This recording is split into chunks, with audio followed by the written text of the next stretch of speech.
Hello बच्चों, मैं doctor Sabiya Parveen, department of psychology, government महिला पीजी कॉलेज रामपुर। आज हम मनोविज्ञान का एक नया टॉपिक मानसिक स्वास्थ्य लेके आए हैं और इसमें खासकर हम महिलाओं की मानसिक स्वास्थ्य पर बात करेंगे। तो इससे सबसे पहले हम WHO की एक कोटेशन देखते हैं कि स्वास्थ्य व्यक्ति किसे कहते हैं। It is a state of complete physical, mental and social well being, no simply the absence of disease. मतलब कि जिस व्यक्ति में कोई रोग नहीं है उसी को हम स्वास्थ्य व्यक्ति कहेंगे, ऐसा नहीं है, बल्कि उसकी शारीरिक, मानसिक और सामाजिक जो कुशलता हो, उस व्यक्ति को ही हम पूर्ण रूप से मानसिक स्वास्थ्य व्यक्ति कहेंगे। अब सवाल उठता है कि मानसिक स्वास्थ्य क्या है। मेंटल मैच्योरिटी को ही या मानसिक परिपक्वता को ही हम मानसिक स्वास्थ्य के अंतर्गत रख सकते हैं। इसमें क्या है कि व्यक्ति जो है, जो व्यवहार उसका होता है वो तर्कपूर्ण होता है। जो मानसिक रूप से स्वास्थ्य व्यक्ति होगा वो तर्क संगत उसके और या विवेकपूर्ण व्यवहार वाला होगा। इसके अलावा कठिन परिस्थितियों में मानसिक रूप से स्वस्थ व्यक्ति चिंता के बिना घबराए वो विषम परिस्थितियों में अपने आप को समायोजित करता है, एडजस्ट करता है और व्यवहार करता है। अब हम आते हैं स्त्री। इससे पहले हम एक बात बताएंगे कि मानसिक स्वास्थ्य को हम एक उदाहरण द्वारा भी समझ सकते हैं कि अगर एक लड़की मोटी है लेकिन वो फिट है तो क्या हम उसको मानसिक रूप से स्वस्थ कहेंगे?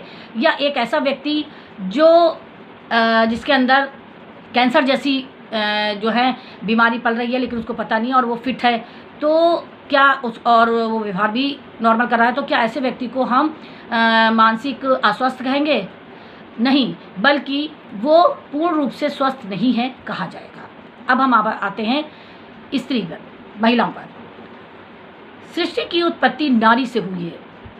शारीरिक रूप से महिला पुरुषों के में दोनों में अंतर होता है, परंतु बुद्धिमत्ता या इंटेलिजेंस लेवल पर वो दोनों बराबर होते हैं। लेकिन मनोवैज्ञानिक रूप से महिला अधिक सशक्त होती है, क्योंकि मनोवैज्ञानिक गुण एक मानसिक रूप से स्वस्थ व्यक्ति में जो गुण होने चाहिए वो सभी महिलाओं में निहित होते हैं। जैसे मानसिक गुणों में परोपकारिता, जो पुरुषों की अपेक्षा महिलाओं में अधिक पाया जाता है। एक रिसर्च द्वारा भी ये सिद्ध हुआ है जिसमें महिला और पुरुषों का जो है परोपकारिता का अंतर को मापन हुआ और जो रिजल्ट निकले उसमें महिलाओं की पुरुषों की अपेक्षा महिलाओं में अधिक परोपकारिता पाई गई। भारतीय समाज में नारी ने विभिन्न कालों में अनेक उतार चढ़ाव देखे हैं। वर्तमान युग में इनकी स्थिति क्रांतिकारी परिवर्तन आया है और नारी के संबंध में समाज में अनेक भ्रांतियाँ भी हैं। जैसे वो असहाय है, कमज़ोर है, निर्मल है, जबकि नारी विधाता का सर्वश्रेष्ठ कीर्ति है। वो दया, करुणा, क्षमा, त्याग, ममता, प्रेम, सहनशीलता, बलिदान की प्रतिमूर्ति है। नारी अनेक गुणों का भंडार है। एक नारी या एक व्यक्ति स्वस्थ रूप से मानसिक स्वास्थ्य रूप में स्वस्थ व्यक्ति में जो गुण होते हैं, जैसे कि हमने पहले भी बताया था, वो सभी गुण नारी में निहित होते हैं। जैसे कि परिपक्वता, नियमितता, जीवन लक्ष्य, अच्छा समायोजन, आत्ममूल्यांकन, आत्मविश्वास, संवेगात्मक स्थिरता, संतोष, अतिशयता का अभाव, सामाजिक संपर्क, संवेदनशीलता, संतुलित व्यक्तित्व। अर्थात नारी स्वास्थ्य व्यक्तित्व वाली होती है। उसका स्वभाव व चरित्र, विवेक तथा अर्जित विन्यास इस प्रकार होते हैं कि वो वातावरण तथा घर किसी भी के साथ भी अपूर्ण संयोजन स्थापित कर सके। कहा जाता है कि किसी भी पुरुष की कामयाबी के पीछे किसी न किसी महिला का हाथ ज़रूर होता है। एक स्वस्थ और शिक्षित महिला देश की संपदा होती है। आज की नारी पुरुषों की अपेक्षा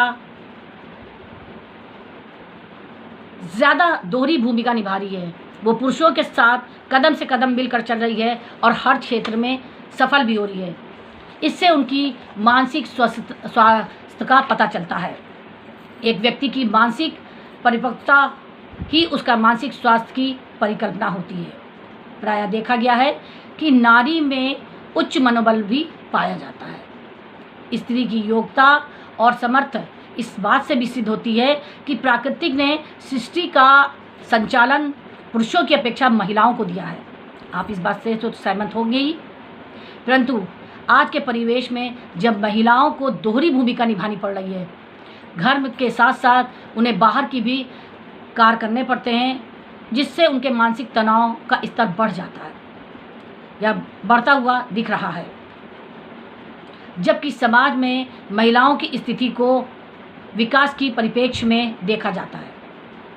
उनका मानसिक स्वास्थ्य ठीक रहे, इसके लिए ज़रूरी है कि उनकी शिक्षा, स्वास्थ्य और महिला कल्याण तीनों क्षेत्र का आपस में संबंध हो।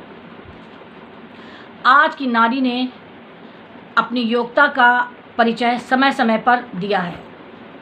कई अग्नि परीक्षा दी है और प्रत्येक दशा में वो खरी उतरी है। अब नारी को बार बार अपना स्थान व सम्मान के लिए संघर्ष नहीं करना पड़ता है। नारी का दूसरा नाम भी संघर्ष ही है, अर्थात नारी के बराबर सहनशीलता किसी अन्य प्राणी में नहीं है। अब हम बताएंगे कि मानसिक स्वास्थ्य को बनाए रखने में कौन कौन सी प्रक्रियाएं हैं या कौन कौन से गुण कार्य हैं जिसके द्वारा हम मानसिक स्वास्थ्य को बनाए रख सकते हैं। सबसे पहले एक मानसिक स्वास्थ्य जो व्यक्तित्व होता है वो सकारात्मक टाइप का होता है, आशावादी होता है। इसलिए व्यक्ति को आशावादी होना चाहिए और सकारात्मक सोच वाला होना चाहिए। इसके अलावा चिंता कम करना चाहिए। चिंता हम ऐसा नहीं कहेंगे कि नहीं करना चाहिए। चिंता दो तरह की होती है, एक तो सार्थक और एक निरर्थक। तो सार्थक चिंतन करना चाहिए। हम जिस काम को कर रहे हैं उसको सोच विचार कर उसकी पूरी तैयारी के साथ करें। इसके अलावा अपनी क्षमताओं को पहचानें और आत्मविश्वासी बने। इसके साथ साथ अपना दूसरों से भी संवाद करें, क्योंकि संवाद से भी जो है बहुत बार देखा गया है कि आप बहुत दुखी हैं, लेकिन आप अब किसी से अगर बात करती हैं और या अपना संवाद स्थापित करती हैं तो आपका देखा है कि मेंटल लेवल या स्ट्रेस कम हो जाता है।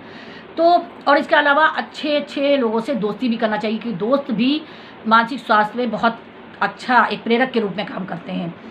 और अंत में हम ये कहेंगे कि और अपने पलों को